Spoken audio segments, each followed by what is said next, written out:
À sa sortie en 1996, le photographe Henri Cartier-Bresson avait dit de cette œuvre qu'elle était une longue oraison funèbre et son compositeur Olivier Greff ne lui avait pas donné tort.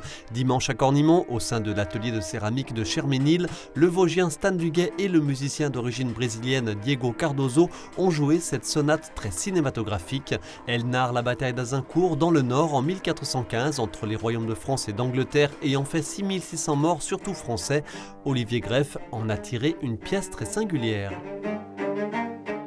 On touche vraiment du doigt les musiques contemporaines, donc pour un public qui n'est pas forcément averti avec ça.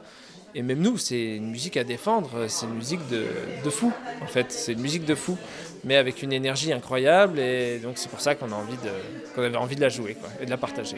Une interprétation à la demande l'automne dernier du musée d'Azincourt, pièce à laquelle les violoncellistes en ont ajouté deux autres, commandées aux compositeurs Erwan Le Guen et Kali Akel.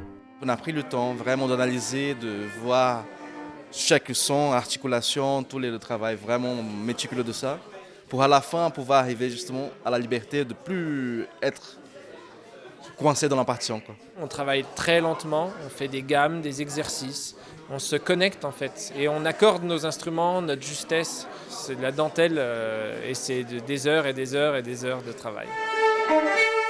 Une exigence appréciée par la cinquantaine de spectateurs présents ce soir-là, même si certains nous ont avoué avoir été quelque peu déstabilisés. C'est un travail formidable, il y a beaucoup d'émotions, mais c'était un peu violent en fait comme musique.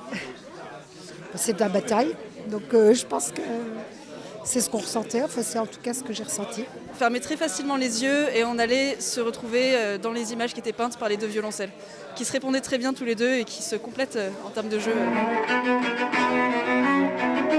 On a l'impression que c'est presque improvisé, que ça vient naturellement et que la musique se découle d'elle-même. Et ça c'est la chose la plus précieuse, de ne pas avoir simplement des notes, mais d'avoir de la musique au-delà des notes.